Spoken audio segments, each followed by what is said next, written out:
Hi, everybody. This is Heather Coleman, intuitive medium, spiritual coach, tarot card reader, Reiki and energy work practitioner, with our three-card tarot heads up for the week of June 19th through 26th, 2023. This week, we are working with our Angel Wisdom Tarot deck by Radleigh Valentine, and we're just going to get right into the messages here. So, card number one this week is, interestingly enough, our King of Cups. And I say interestingly enough because we just had this card come up as a jumper. It was either last week or the week before. And so when we look at the meaning of this card, the king does not necessarily have to represent a male. But generally speaking, when we're looking at the court cards, such as the kings, the knights, the queens, this sort of thing, it will generally speaking represent someone who embodies what we would traditionally think of as male or female qualities or masculine feminine qualities. So in this case, when we're talking about the King of Cups, we're talking about someone who may have a lot of what we traditionally think about as male qualities, such as real business mind, a real knack for fixing things, for building things, this sort of thing. Male leadership qualities such as directiveness and assertiveness. Not that women can't have those qualities, it's just that traditionally throughout history we often think of some of those qualities as male qualities. And so when we look at the King of Cups, we're looking at someone who is emotionally intelligent and may have the potential to become emotionally manipulative. That can be the more negative side to this. So this card this week comes up as a message to just maybe be on the lookout, be aware of those around you. This doesn't have to be a male, but someone who may embody a lot of sort of masculine leadership qualities, who may lead by playing on the emotions. I don't like that term.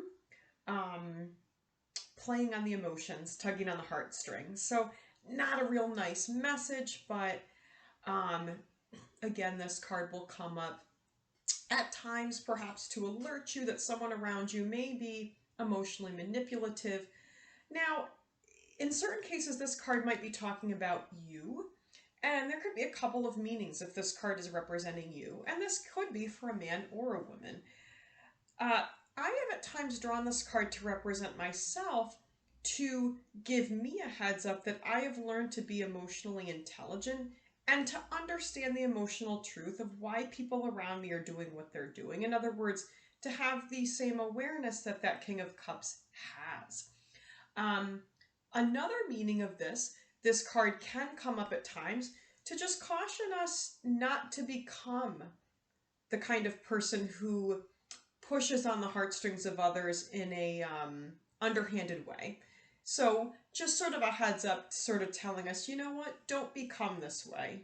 Maybe you don't want to become like maybe people in your past that have been untruthful or emotionally manipulative. So that is card number one, our King of Cups.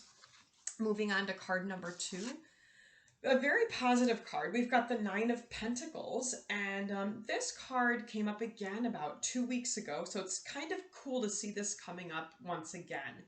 The fact that it's coming up again is a very positive sign. This came up a couple of weeks ago, coupled with the Nine of Fire, or energy, with the message that setting the intention to become financially solvent and abundant will work for you. So I feel the chances are very good that at this point we're beginning to see the fruits of the efforts or the labors, we could say, that we've been putting in. This card often too will come up as a way to tell you that if you are considering becoming self-employed, or either one of these or both, if you're questioning whether or not to continue being self-employed, your answer would be yes, because one of the messages on this in every deck I've seen, at least recently, is, and I'm going to read this word for word, happily and successfully self-employed. Enjoying the fruits of your labors, hard work that has led to a life with some luxuries for yourself. You're able to pay your bills and have luxuries within reason. So a very positive card for those of you that are questioning your career decisions, changes that you might be making. This card would come to tell you that the changes you're making, if you're making changes, are indeed the right ones that are going to lead to successful managing of your finances and having enough money to reach financial peace. Now, moving on to card number 3. Probably not anybody's favorite card to draw in tarot, but there's always something good, even in some of the more difficult cards. This week we've got for card number 3, the Seven of Swords. Now, traditionally in tarot, our Seven of Swords may indicate people that are not necessarily working for the same goals, people perhaps not being able to see eye to eye. You know, card number 1, we had that King of Water, or King of Cups, chalices. This may piggyback a bit on that message, especially for those of you that really felt a strong pull to card number 1. It's possible that you may be reevaluating how much trust you put into certain folks. Maybe this might indicate that you would want to begin to create some boundaries and some distance from certain individuals, certain situations, or maybe what you expect from certain relationships in your life. Now let's look at what is on this card. A loss of peace of mind. So our message with this card, and this may apply to people that were feeling very strongly, card number 1, if there is a relationship or a situation, say a place that you spend time, where you're just not feeling peace of mind anymore, really pay attention to what that's telling you. There are times that it's very hard to put our finger on why something just doesn't feel right. Sometimes we don't know why something doesn't feel right, but the angels this week are really strongly encouraging us to pay attention. Don't discount your feeling if you have a sensation, or what we sometimes call a gut feeling, or just a twinge that something isn't right. Pay attention to it. Maybe take a few notes on that feeling and just really look at where and why and with whom you might be noticing that you're feeling this way. Final message on this, just a general message for the week. If any of you out there are experiencing a situation where you're going, you know what, I'm going to really reevaluate maybe some of these relationships, people I'm spending my time with, that kind of thing. Don't beat yourself up if you've done that in the past. In other words, if you've realized that certain relationships weren't the best ones, certain people didn't deserve your trust, if that's been a situation, or more than one situation you've encountered in the past, and you're experiencing that now, don't be too hard on yourself. There's a reason that our souls will chart a series of lessons through relationships.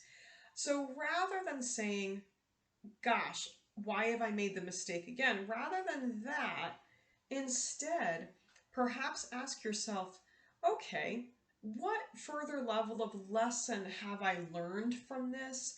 And am I close to completing this lesson? And if not, what do I need to do to complete this lesson in, say, trust, boundaries, judgment, discernment, whatever that might be? So if you're hearing this reading and saying, oh gosh, not again, ask yourself, okay, this lesson is coming up again, or another layer of this lesson is coming up. What do I need to do to complete and wrap up that life lesson? So I hope this reading for this week has been helpful for you for June 19th through the 26th.